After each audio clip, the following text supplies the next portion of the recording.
Está no ar mais um Ortopedia em Dia com o Dr. José Roberto Zagatti Hernandes. Hoje vamos trazer um assunto muito importante que as pessoas pediram para a gente abordar, que é a famosa doença de Blount, a tíbia vara. O doutor vai falar para a gente, mas antes, claro, a gente convida você para participar, deixe seu comentário, curta com a gente, compartilhe este vídeo, este podcast que é muito importante. Também pode ir lá no Instagram, Dr. José Roberto, dr.joseroberto _ortopedia. Está todas as informações, todos os endereços, o arroba estão aqui no nosso vídeo para você poder compartilhar e, claro, deixar a sua sugestão, o seu tema.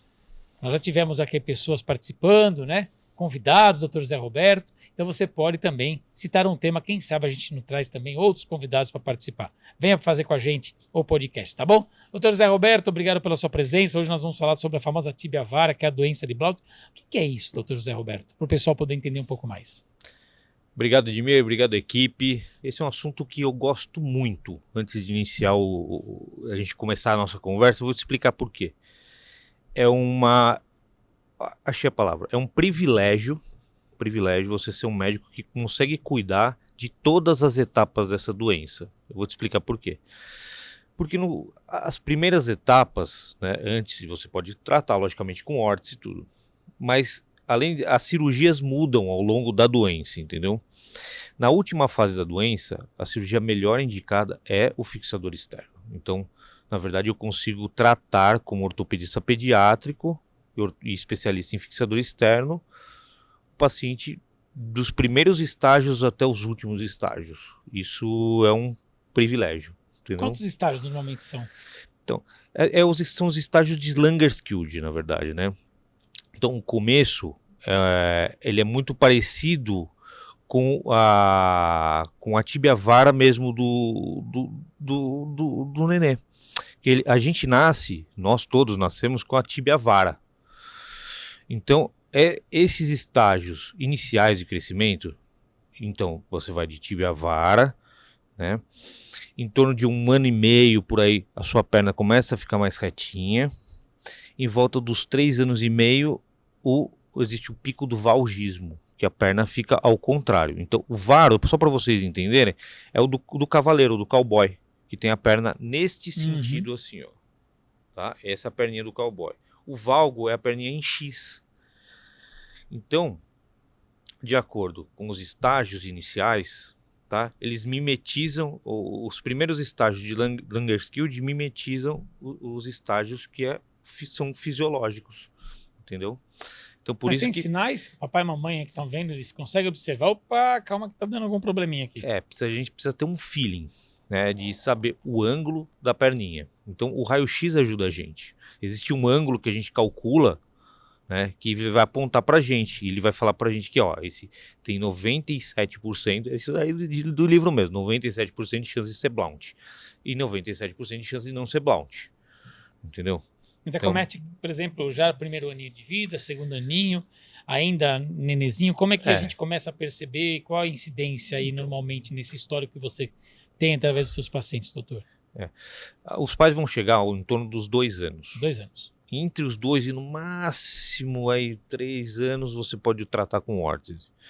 Então, quando chega, já é uma coisa que já é meio que no limite entre o fisiológico e o patológico, entendeu? Então, você tem que ter o feeling de saber. E o porquê, né? Isso é importantíssimo. Você fazer uma anamnese bem certinha, de você fazer as perguntas-chaves, que consistem em: como é que está a vitamina D desse paciente? Fez uso de corticoide? Entendeu? Quando que foi a marcha que se deu? Normalmente o livro fala em marcha precoce, ou seja, o paciente antes de 1 ano já está começando a andar e mais gordinho. Entendeu? Isso favorece a doença. Okay. Entendeu? Quer dizer que tem alguns sintomas, né, que o papai e a mamãe eles devem ficar atentos, devem, né? Exatamente. Mas, por exemplo, corticoide, vitamina D, isso já nessa faixa etária já dá para a gente pesquisar e ver como é que como estão todos esses índices. Às vezes a criança tem asma, né? Asma. Faz uso daquelas bombinhas e tal, e aí isso também é um fator que sabe-se que o uso de corticoide favorece a deformidade articular dos ossos, né? E é caso cirúrgico? Todos eles ou depende? Não, depende demais. Então, para isso a gente faz um cálculo, né? E um ângulo determinado. Então faz um raio-x da perna contemplando o joelho, tá? E aí a gente traça um ângulo específico e esse ângulo vai determinar se ele tem doença de Blount, ou 97%, igual eu falei, de chance de ter doença de Blount, ou não. Então nós nos baseamos nesse ângulo aí. Tá. Mas pode causar uma deformidade óssea pro resto da vida da criança se não tratada? Se não tratar, pode. Se não Pode. tratar, pode. Sempre ou não? Ou depende de cada... Bom, na medicina a gente sabe, né? Depende muito do organismo, de cada paciente, enfim. Mas a gente aqui tentando dentro de um parâmetro médio, né? Mas o que a gente começa fazendo, né? A gente sempre explica para o paciente o seguinte, ó, existe uma escada, você quer chegar lá, no topo do prédio, certo? Então, primeiro, você tem que ir primeiro degrau. Segundo, não adianta você ir lá para cima direto. Escalar já lá em cima. Não é uma boa ideia. Não é uma boa ideia. Então, primeira coisa, vamos avaliar como tá a vitamina D sérica, se faz uso de corticoide, para a gente conseguir mudar aqui embaixo alguma coisa. Para depois pensar em algo cirúrgico assim. Mas para tratar, quais são os desafios? A própria faixa etária é um grande desafio? Exatamente, a faixa etária é um grande desafio, na verdade. A gente imagina, né? Como que você vai conseguir coordenar uma criança, Exatamente. Segurar a criança, não sei se é exatamente para isso, enfim, mas quais são esses desafios? O desafio inicial se dá né, você perdeu o time de usar uma órtese, que é bem comum isso aí. Porque sabe-se que o patológico, o fisiológico, ele é muito estreito. Entendeu? Ele é muito estreito. Então fala assim, ter a perninha nesse grau é comum até mais ou menos 1 ano e meio, esticando até 2 anos, que é onde já começa a ter o problema do primeiro estágio de Langerskild. Então o fisiológico e o patológico, eles têm uma linha tênue entre eles. E é aí que você tem que usar, nos estágios iniciais, você pode estar usando o artifício da órtese. Entendeu? Que a maioria não usa porque uma que é muito ruim, outra que simplesmente porque passou o tempo mesmo de tratar, entendeu?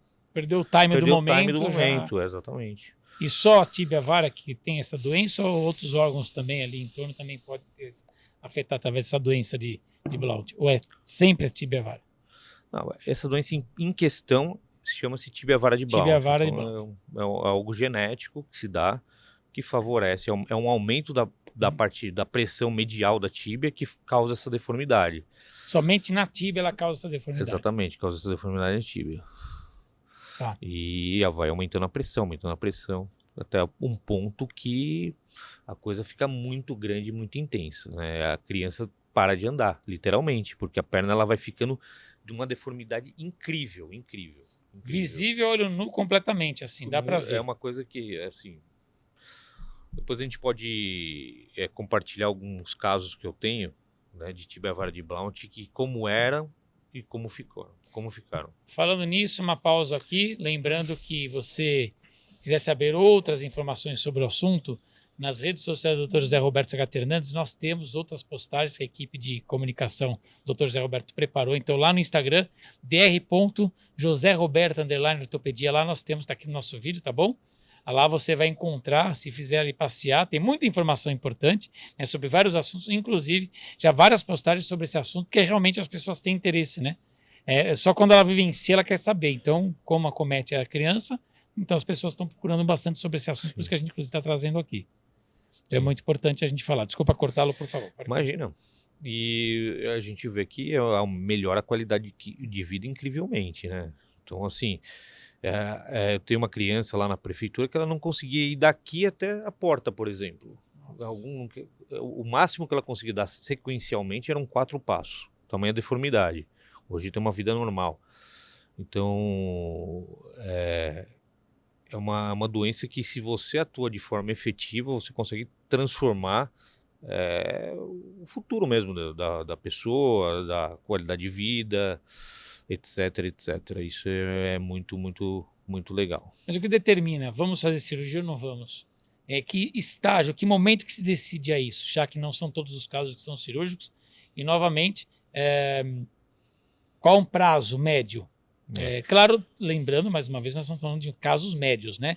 Qual um prazo médio de começar a identificar e terminar e o problema ter solucionado, a criança aí não ter problema nenhum para andar, justamente chegar nesse cenário satisfatório para todo mundo, doutor? O fator número 1, juntamente com a idade. Então, assim, quando a gente vê a classificação, né, de Langerskild, ele é junto com a idade. Então, ela vai piorando de acordo com a idade, entendeu? Então, você vê essa idade. Aí você tem um raio-x que determina isso aí, de acordo com aquele ângulo que a gente conversou, que dá 97% de chances de ser Blount nos primeiros casos, ou se já está um Blount estabelecido. Você descartou o fato da criança ter falta de vitamina D, ou está em uso de corticoide, isso nos casos iniciais. Você já está apto a tratar. Ok. Tá?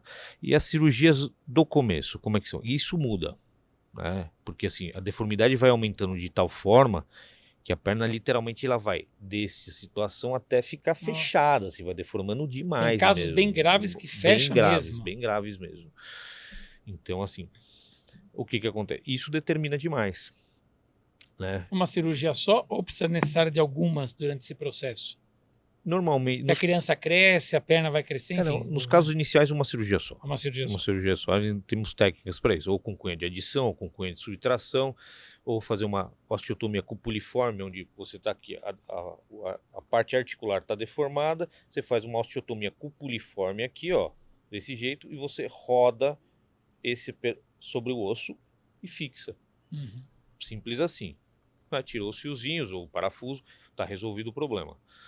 E tem a cirurgia também nos casos maiores, né? Então, assim, você pode tentar retirar a barra até os primeiros estágios, né? Interpor gordura ali. É possível também, é um método. É possível, é um método, né? Você tem uma deformidade articular aqui, você tem tamanha pressão do côndilo do fêmur aqui, que você faz fundir aqui a barra fisária. Então, você vem com o osteótomo, tira a fis de crescimento aqui e interpõe gordura ou algo aqui para não deixar formar osso de novo, entendeu? Então, algo que não dê um sangramento ali para não ter osso no meio, para não formar osso de novo, né? A barra. É uma grande dúvida, né? Por isso que a gente tem o Dr. José Roberto aqui para a gente poder esclarecer esses assuntos, né? Hoje sobre a doença de Blount. Por sinal, essa edição é a última desse ano 2023, doutor. Antes da gente encerrar, primeiro agradecer mais uma vez, sempre esclarecendo aqui o nosso público. Por ser o último, a gente quer aqui deixar a mensagem, né, que você possa deixar para nós uma mensagem de Natal, de festas de final de ano, porque a gente volta com o inédito já no começo de janeiro, mas esse é o último de 2023 que nós estaremos nas edições inéditas. Então, fica a palavra e a mensagem é sua de festas de final de ano, doutor. Poxa, Jimmy, que legal poder agradecer vocês aí, a equipe, principalmente meus pacientes, né, que acreditam no meu trabalho, gostam aí da gente, o segmento. Fica minha gratidão, minha mensagem de um Feliz Natal e um ano novo iluminado. Eu acho que é isso que queria falar para vocês. Saúde, sabedoria, paz, né, o que a gente deseja para todos, né, doutor? Exatamente. Em 2024 estaremos, demais. claro. O Dr. José Roberto é muito querido nas redes sociais, muito querido no dia a dia, nos próprios consultórios, nos hospitais, enfim, né? Mas é muito querido também através, isso é espelhado nas redes sociais. Então, a gente sabe quanto ele leva a sério a rede social, quanto ele leva a sério as edições do podcast da Ortopedia em Dia, justamente para esclarecer todos esses assuntos aqui, como é o que a gente falou hoje sobre a doença de Blount, a tíbia vara. Doutor, obrigado. Ao que você deseja para nós e para todos os pacientes, os médicos, os parceiros, a gente também deseja a você, tá bom, doutor? Muita saúde, muita paz, ótimas festas de final de ano, que o Papai Noel esse ano seja um Papai Noel bem fofinho, né? Muito feliz, com muita saúde para você e toda a família, que vocês merecem, 2024 com muita saúde, que é o que a gente deseja para todo mundo. Tendo saúde, o resto tá bom. Tá ótimo, tá perfeito. Edmir, obrigado mais uma vez. Obrigado pelo carinho, Abraço. tá bom? Então, nós voltamos inédito no começo do próximo ano, agora 2024, agradecendo mais uma vez a sua audiência, lembrando sempre, compartilhe, comente, dê seu comentário com a gente, indique o assunto que você quer que o Dr. José Roberto esclareça, você pode, tanto aqui no canal do YouTube, tanto também nas redes sociais, Face, Insta, enfim, tá aqui tudo aqui no nosso vídeo, para você poder compartilhar e participar. A gente faz aqui pensando em você, para você estar juntos com a gente, tá bom? Para vocês estarem juntos com a gente. Obrigado pelo carinho, a gente volta no início de 2024, até lá.